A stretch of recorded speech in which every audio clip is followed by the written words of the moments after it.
I've frequently alluded to a strong relationship between magicians and the security services, dating back to at least Sir John Dee, and including Alaister Crawley. I'm aware also of how magicians were active in war efforts, including those described by Dion Fortune in her war letters published in the Magical Battle of Britain.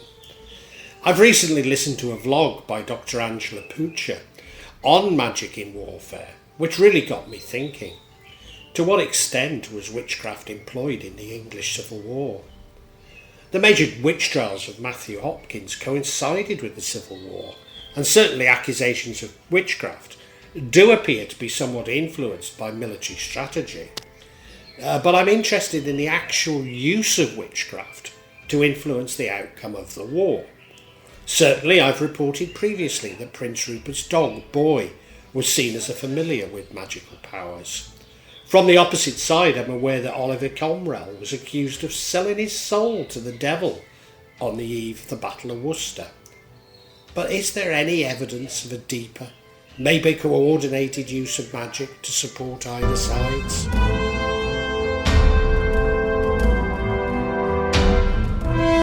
Beliefs in witches permeated English life long before 1542, when the first statute was passed, and long after 1736, when the last was repealed. And yet the substance of witchcraft as a crime belongs to a period between the reigns of Elizabeth I and James II, roughly 120 years, when witches were hanged. Executions gave witchcraft a concrete reality, breeding suspicion and encouraging accusers to seek redress at law. Naturally, a decrease in executions had the opposite effect. During the Civil War, reports of witchcraft were often used to convey particular theological or political opinions to the common people by exploiting their superstitious beliefs. Popular beliefs and superstitions concerning witchcraft also began to be supported by many learned writers during the period, especially after 1660. This was aided by the rising popularity of empiricism in scientific thought. The members of the Royal Society, John Glanville and Henry Moore, for example, had both claimed witches existed because so many of those accused of witchcraft admitted their offence voluntary, and also because numerous persons had claimed to have witnessed acts of witchcraft. Whether the manipulation of popular belief was cynically exploited in a similar fashion with witchcraft prosecution is probably impossible to prove. Certainly the breakdown of the judicial system was a contributory factor, but there is no evidence to suggest witch hunts, as opposed to the publication of witchcraft accounts, were instigated by central government. Indeed, it seems more likely that the judicial chaos prevalent during this period, coupled with social tensions caused by increased sectarianism, allowed certain individuals to exploit conditions by instigating witch hunts, either for reasons of religious zeal or simply to make money. Moreover, they were able to achieve this largely uninterrupted by authority. During the English Civil War, witchcraft persecution was dominated by the large-scale witch hunts of Mathew Hopkins in East Anglia and the southeast of England. In Mannitry in 1645, that began the 2-year period that come to be called England's Witch Panic, and the circumstances that led to those events. The trials that took place in Chelmsford in 1645 began months earlier with the arrest of Elizabeth Clark, an elderly widow with one leg. Over the next several months, 36 women were tried for witchcraft by witchfinders, Mathew Hopkins and John Stern, and on the July 25th, 1645, 19 of those women were executed. Before the end of the witch panic, around 300 witches had been executed. The Chelmsford trial came only 2 years into the Civil War. The chaos caused by the war had a destabilising effect on communities throughout the country. Popular belief in witchcraft meant that there was always an underlying anxiety surrounding witches that may or may not exist in a community. The pamphlet and journal entries that remain from the time of the trial contain testimony of many townspeople, as well as confessions of many witches. These pieces of evidence show fear of witches was about the fear of the devil gaining entrance into the community through the witch, and thus causing God to abandon the community. In 1635, a pamphlet was published in England about the witchcraft of the Flowers family. By the 1640s, a fresh pamphlet literature abounded with images that transposed the witch from a mythical past into a reality of the present. The witch could now live next door, sour the milk, sicken the livestock, and kill the babe in a cradle. That is what made her so dangerous, fearsome, and compelling.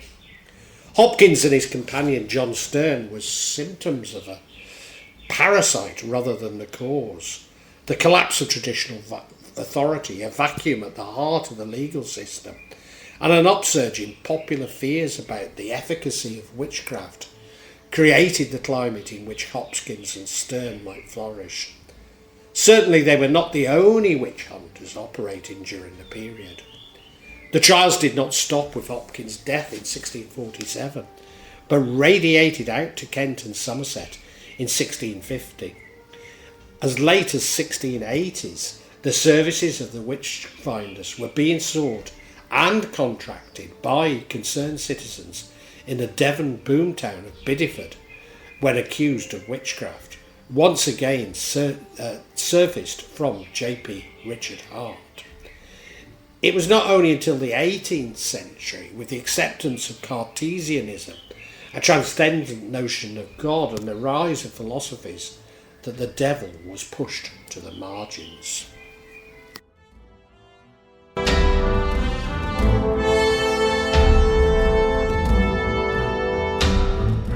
Hopkins was active at a time when witch anxieties in rural areas were reaching an all-time high, especially amongst those who feared a royalist victory would result in ungodly practices flourishing.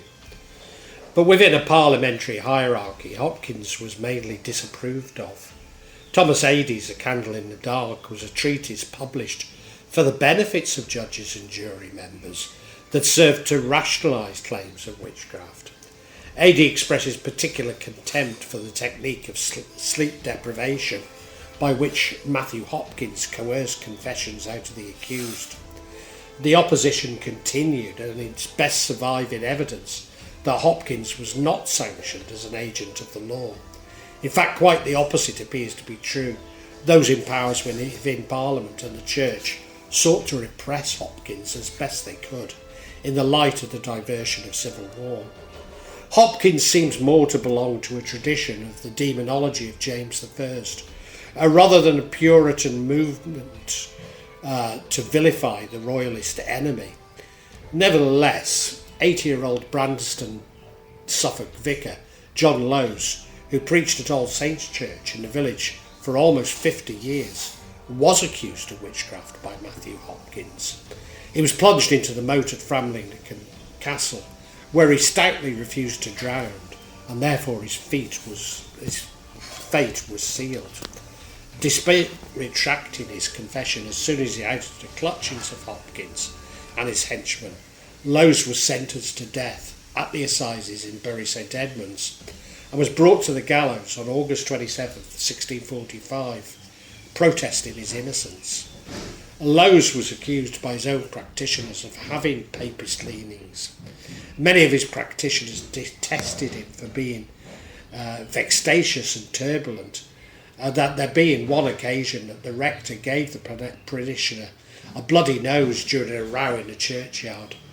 Tempers were further inflamed when he took the side of a woman who'd been accused of witchcraft, thus gaining an unquestionable reputation for being a witch himself. Petitions by his practitioners to the church authorities to have him removed met without success, and he was mentioned in a pamphlet entitled a magazine of the scandal in 1642, 3 years before his death. A historic account said that the neighbouring justice of the peace, a doctor of divinity, believed the truth was, although entirely innocent he was, a contentious man, and made his practitioners very uneasy, and was glad to take the opportunity by those wicked times to get him hanged, rather than not get rid of him. Certainly there would have been a degree of panic and fear at the time of the trial. The Bury Summer Assize of 1645 was interrupted by the advance of the Royalist forces from the north that had been adjourned for 3 weeks. Thus, whilst it's unlikely that the activities of Mathew Hopkins were a coordinated attempt to demonise Royalists, I'm not sure that he was a lone wolf or even driven by greed as he is portrayed. His activities do seem to be part of a wider movement by some Puritans to define those with Catholic sympathies as being in league with the devil. Unfortunately, once a part of the population has become gripped with such thinking, moral panics and violent persecution often follow.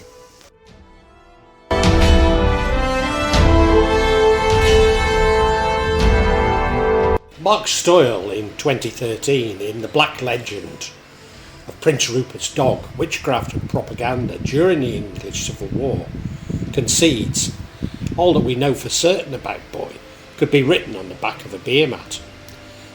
According to accounts, Boy was a white hunting poodle, although famously depicted in black, but there were probably 2 poodles, one black and one white, given to Rupert in Germany. The black was lost early on in the war. Boy was said to be the familiar to Prince Rupert, and even the devil in disguise. He was carried into battle on Prince Rupert's charger, the sight of which was said to send the parliamentarians into disarray. A boy, being the mascot of the Royalist army, was thus the first official dog mascot in the British Army. He was awarded the rank of Sergeant Major General. Boy died in 1644 at the Battle of Marston Moor. He slept on Prince Rupert's bed and was a favourite of the King's children, performing and playing for them. He salutes and kisses the princes as close as any Christian woman would, and the princes salutes and kisses him back as favourably as he would, I would not say any alderman's wife, but any court lady. Quote from the pamphlet, Observations upon Prince Rupert's White Dog called Boy. He would cock his leg when he would hear the word John Pym, the leader of the parliamentary forces. King Charles fed him upon capon breasts and roast beef. One of the best known parliamentarian pamphlets on Boy, a true relation of Prince Rupert's a barbarous cruelty against Tyrone of Birmingham, which displayed a frontispiece of a burning town, Rupert on horseback, and a tiny lion standing on the horse's feet. The parliamentarian superstition towards Boy and their obsessive demonisation of this little white poodle caught the attention of royalist satirists, who mocked and ridiculed such attitudes in their own parodies and pamphlets. John Cleveland and other royalist satirists and parodists mocked parliamentarian attitudes and produced lampoons that satirised the alleged superstition and credulity of their opponents. Cleveland campaigned that Boy was Prince Rupert's shape-shifting familiar and of demonic origins. Other satirists suggested that Boy was a Lapland lady who'd been transformed into a white dog. Boy was able to find treasure and was invulnerable to attack, could catch bullets in his mouth, fired at Rupert in his mouth, and the prophecy as well as the 16th century soothsayer, Mother Shipton. To tell you all the pranks of this dog have wrought, the loved his master and in bullets brought, would but make laughter in these times of woe. Accusing someone of witchcraft was a popular and easy form of slander at the time. Thus the myths surrounding Boy appear to be what we would describe as an early example of psychological warfare, with misinformation spread in pamphlets, the social media of their time, by each side.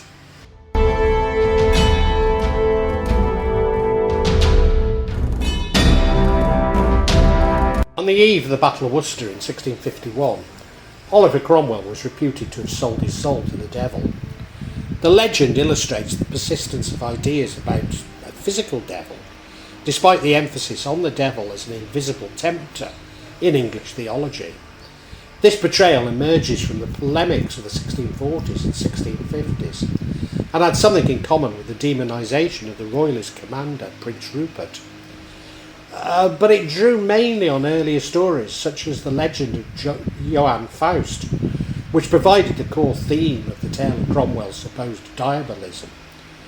Remarkably, 3rd of September, the date of the Battle of Worcester, was also the date of the Lord Protector's death in 1658. According to the legend, the general sold his soul on the eve of the battle in return for victory and 7 years' good fortune. When the term of the deal expired, the devil claimed his prize at the Lord Protector's deathbed, as he lay raving and tormented in the middle of a violent storm, beginning August the 30th in southern England. The earliest known account of Cromwell's Faustian pact, however, appeared in the second edition of Clement Walker's History of Independency, 1660. Walker had supported the Parliament at the outbreak of the Civil War and was elected to the House of Commons in 1646. Subsequently, he was dismayed by the failure of negotiations to achieve a peaceful accommodation with the King, and by 1648 was removed from the Commons in a purge and remained a critic of the Republic until his deathbed in 1651. It was believed, and not without some good cause, that Cromwell, that same morning that he defeated the King's army at Worcester fight, had conference personally with the devil, with whom he made contact, and to have his will there, and in all things else for 7 years after, from that time, being 3rd of September 1651, he should at the expedition of the said years have him at his command to do pleasure both with his soul and body, pamphleteer known only as TM. The printed accounts of Cromwell's Faustian pact in the early 18th century furnish the tale with tangible details. The physical meeting in a wood, Cromwell's argument with the devil, and the parchment that sealed the arrangements. These details have theological implications, but they also help to embed the tale into popular traditions. At some point, the story acquired 2 alternative named locations: Perry Wood to the east of Worcester and the nearby village of White Ladies Aston. Oliver Cromwell's agreement with the devil needs to be viewed through the concept of a demonic pact in which the individual deliberately entered into formal arrangement with the spiritual enemy, occupied a nuanced place in English religious culture.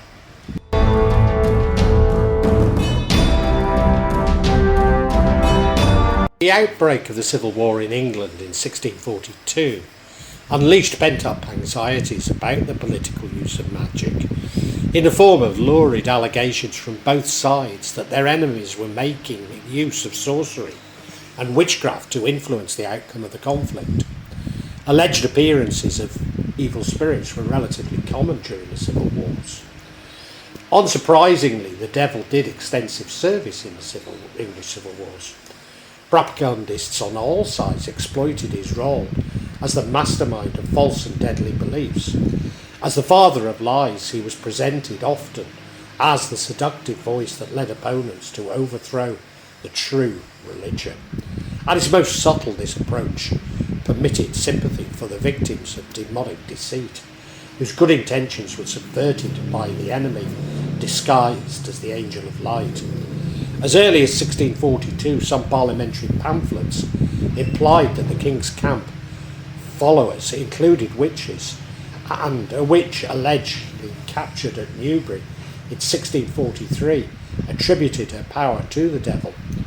In a pungent tale from 1654, a cavalier drank a toast to the devil in a tavern in Salisbury.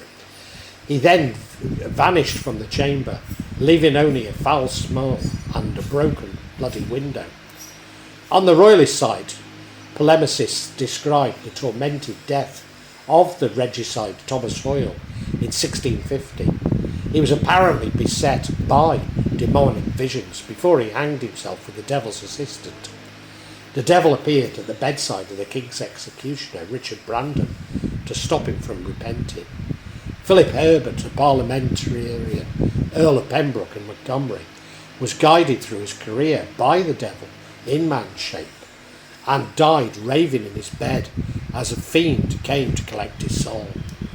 The excessive use of political accusations of magic during the Civil War ensured that the discourse of this kind had become associated with instability and chaos, prompting many to see the decline of witchcraft, whether real or manufactured by an adjustment of judicial policy, as a sign of God's approval for the restored Stuart monarchy and later the Revolution settlement.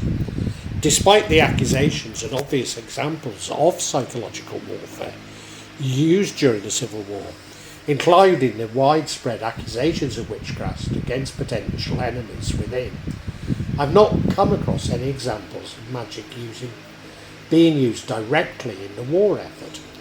Nevertheless, I cannot believe that both sides would not have used some form of magic to support their cause.